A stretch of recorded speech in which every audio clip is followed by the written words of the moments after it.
dari sisi perbankan cukup stabil, BCA juga yang kemarin kita sudah bahas, dia sudah mulai break resistance terdekat yang sekarang jadi supportnya.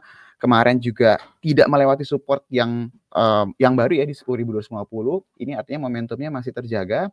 Terus juga kalau saya perhatiin salah satu bank yang memang kalau boleh dibilang dia paling ekstrim penurunannya di Big Caps itu BBRI. Kalau kita lihat dalam beberapa waktu terakhir juga ketahan penurunannya, my friends. Jadi masih on track ya tesisnya ya yang kita bahas bahwa perbankan, terutama perbankan ya, ini kalau dilihat secara pergerakan sudah mulai ketahan, mereka sudah tidak membuat titik terendah yang lebih baru lagi apabila dibandingkan dengan bulan Juni terakhir seperti KBRI ini, dan ini peluangnya terbuka lebar untuk bank-bank ini untuk bisa menyentuh resistance terdekatnya. Jadi kemarin kita sudah bahas bahwa yang udah duluan itu adalah BCA yang sudah mulai secara tanda kutip ya trennya mulai berubah. Nah, yang menarik juga dari kemarin itu adalah, my friends, kalau misalnya dilihat salah satu mesin penggeraknya ISG, saham-saham konglomerasi ya, mungkin mix ya, jadi kayak PANI dia turun, TPE turun, tapi kalau untuk brandnya udah mulai ketahan nih. Jadi kalau misalnya kita lihat, kita sempat bahas brand 2 hari yang lalu bahwa brand ini momentumnya masih positif banget. Jadi bisa dibilang mesin penggerak IHSG-nya sejauh ini mulai ketahan nih, my friends, untuk bisa turun lebih dalam lagi. Jadi ini kelihatan banget on track momentumnya untuk proses window dressing nih. Itu untuk gambaran dari sisi IHSG-nya nih, Yul dan my friends. Nah, kalau untuk saham-saham yang sudah kita bahas 2 hari terakhir ini, yang sudah achieve itu adalah MTech. Kemarin MTech akhirnya break ya, kita target di 600, kemarin akhirnya di 620. Jadi kalau ngelihat dari keadaan sekarang ini, MTech ini terbuka lebar peluangnya untuk melanjutkan kenaikan. Jadi kalau my friends yang masih pegang sahamnya, target selanjutnya ada di kisaran 655 sampai 670 ya.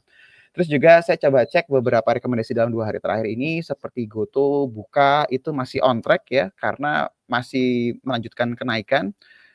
Dan untuk yang kemarin kita sempat bahas mengenai BRMS. BRMS target kita kemarin di angka 450, kemarin 448 ya. Jadi 1 tick lagi. Ini kalau dilihat dari keadaan sekarang, terus kalau kita lihat dari pergerakan harga emasnya, seharusnya probabilitasnya sangat besar sekali dia untuk break 450 ini. Jadi itu beberapa saham yang kalau kita lihat masih on track, dan juga kemarin saya coba cek untuk BRIS sama Astra International juga sejauh ini masih on track nih, my friends. Jadi beberapa saham tadi yang sudah kita bahas 2 hari terakhir ini masih tergolong cukup kuat nih momentumnya. Nah, untuk hari ini apa aja sahamnya? Yang pertama ini ada saham yang memang berhubungan dengan pergerakan harga emas. Kemarin kita bahas BRMS-nya, sekarang kita bahas si PSAB-nya, karena kalau kita lihat salah 2 saham inilah yang memang korelasi positif terhadap pergerakan harga emas. Untuk PSAB targetnya itu di 336 sampai dengan 346, stop loss-nya ada di 306 ya, my friends, perhatiin baik-baik.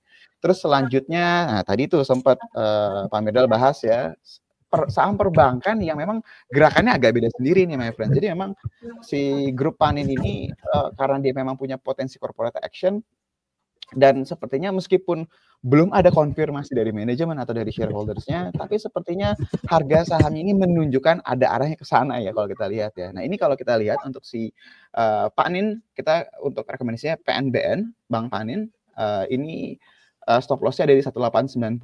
Untuk resistance terdekatnya itu ada di 2100 ya targetnya.